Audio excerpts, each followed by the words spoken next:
एक दिन एक कौवा जंगल में उड़ रहा था। वो बहुत खुश था, अपनी लाइफ से सेटिस्फाइड था। लेकिन तभी उसने तालाब किनारे एक हंस को देखा। हंस को देखकर उसके मन में आया कि यह हंस कितना सफ़ेद है और मैं कितना काला हूँ। मैंने आज तक इससे खूबसूरत परिंदा नहीं देखा। ये शायद दुनिया का सबसे खुश परिंदा होगा। तो कौवा हंस के पास जाता है और उसे वही बात बताता है जो वो सोच रहा था। हंस उसका शुक्रिया अदा करता है और कहता है, मुझे भी ऐसे ही लगता था कि मैं सबसे खूबसूरत हूँ, लेकिन एक दिन मुझे तोते के बारे में पता चला। क्या तुमने तोता देखा है? वो बहुत खूबसूरत होता है। उसके 2 कलर्स होते हैं। उस पर वो 2 कलर्स बहुत अच्छे लगते हैं। मुझे लगता है कि तोता दुनिया का सबसे खुश परिंदा होगा। तो कौवा वहाँ से उड़ जाता है, तोते को ढूंढता है और तोते को सारी बात बताता है। तोता कहता है, पहले मैं भी बहुत खुश रहता था, लेकिन एक दिन मैंने मोर को देखा। मेरे परों के तो सिर्फ 2 ही रंग हैं, लेकिन मोर के परों में कई रंग हैं। मुझे लगता है कि मोर सबसे खुश परिंदा होगा।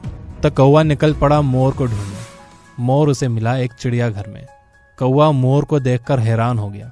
उसने कभी इतना खूबसूरत परिंदा नहीं देखा था। उसके परों पर कई रंग थे, ग्रीन, ब्लू, ब्लैक, पर्पल, और वो चलता तो सूरज की रोशनी में उसके रंग बदले हुए नजर आते। और कई इंसान उसे देखने के लिए आए हुए थे, उसके फोटोज खींच रहे थे। जब सारे लोग चले गए तब कौवा मोर के पास गया और उसने मोर से कहा, मिस्टर मोर, आप बहुत खूबसूरत हो। हजारों लोग आपको देखने के लिए आते हैं, आपके फोटोज खींचते हैं। ये कितनी अमेजिंग बात है। लेकिन लोग जब मुझे देखते हैं तो भगा देते हैं। आप तो शायद दुनिया के सबसे खुश परिंदे होंगे। मोर ने कहा, मैं हमेशा सोचता हूँ कि शायद मैं दुनिया का सबसे खूबसूरत परिंदा हूँ, शायद मैं दुनिया का सबसे खुश परिंदा हूँ। लेकिन मेरी खूबसूरती की वजह से मैं इस चिड़ियाघर में फंसा हुआ हूँ। मैंने पूरा चिड़ियाघर बहुत अच्छे से देखा है और मैंने पाया कि सिर्फ आप, मिस्टर कौवे, सिर्फ आप ही एक ऐसे परिंदे हो जिसे किसी भी पिंजरे में नहीं रखा गया है। तो कई दिनों से मैं सोच रहा था कि काश मैं एक कौवा होता, क्योंकि अगर मैं कौवा होता तो मैं अपनी मर्जी से दुनिया में कहीं भी उड़ सकता था, जहां मेरा दिल चाहता। मोर की ये बात सुनने के बाद कौवे को रियलाइज हुआ कि उसकी जिंदगी कितनी अच्छी थी।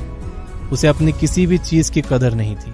हालांकि ये सिर्फ परिंदों की कहानी है, लेकिन हम भी बिल्कुल ऐसा ही सोचते हैं। हम सोशल मीडिया पर दूसरे लोगों की लाइफ देखते हैं और वो हमें बहुत खुश और ब्यूटीफुल लगते हैं, और हम एक अजीब सा कंपैरिजन करते हैं।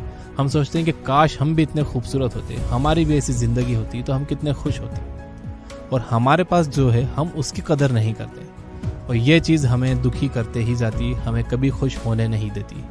देखिए, दुनिया में हमेशा कोई ना कोई आपसे ज़्यादा खुश, आपसे ज़्यादा ब्यूटीफुल, आपसे ज़्यादा अमीर होगा।